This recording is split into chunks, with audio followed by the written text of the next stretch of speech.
Guys দেখো dry fruit দিয়েছে আর দেখি আর কি দিচ্ছে।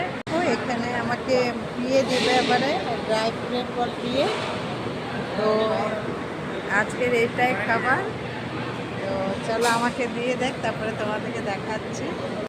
তো গাইস দেখো এখানে নাশপাতি বলছে, কিন্তু এটা খুব সফট, এটাকে এখানে পিয়ে বলছে। তো এটা আজকে আমার সকালের খাবার। আর ওদিকে দিয়েছে পোহা দিয়েছে, পিয়ে দিয়েছে, ড্রাই ফ্রুট, আর আমাদের দিয়েছে খিচুড়ি আর স্প্রাউট আর ড্রাই ফ্রুট, আর ছোটটাকে পিয়ে দিয়েছে। আর এই দেখো এখানে আমরা সবাই খাচ্ছি। তো আজকের খাবার এটাই।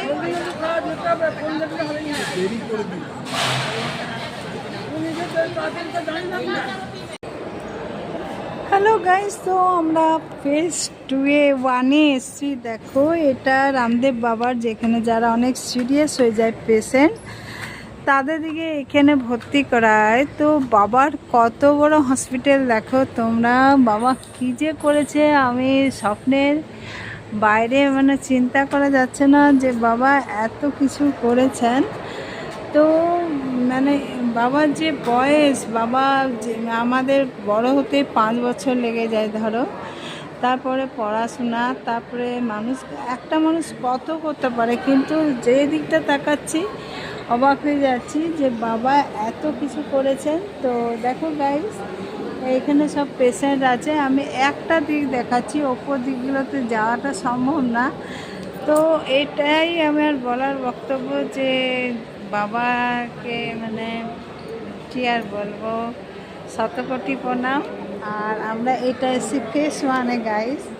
বাইরেটা খুব সুন্দর, এখানেও সিনারি। তো এখানে তখন আমার ফটো করার মতো সেরকম গিয়ে দেখতে বুঝতে পারছিলাম না, তবুও আমি তোমাদেরকে বাইরেটা দেখিয়ে দিচ্ছি। দেখো এইদিকে যতটাই ঘুরবে ততটাই কম বলবো।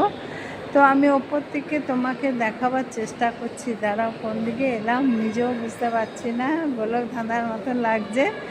তো এইখানেই আছি আমি গাইস। দেখো এত সুন্দর জায়গা, মানে পেশেন্ট এমনি ভালো হয়ে যাবে গো।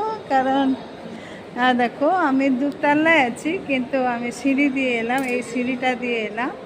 আমি খুব শর্টে তোমাদেরকে বাইরেটা একটু দেখিয়ে দিচ্ছি। দেখো সিঁড়ি দাঁড়ায়, আর এখানে সেই সাইকেলিং সেই ইয়েগুলো থাকে ডাউনটা, ওই সাইকেল ডাউনটা এই 2তলায় গাড়িগুলো উঠেছে। দেখো এখান থেকেই যায়। তো এখানে লোকেশনটা দেখো কত সুন্দর, দারুণ দারুণ কি বলবো, মানে বাবা যে এই বয়সে এত কিছু করে নিয়েছে।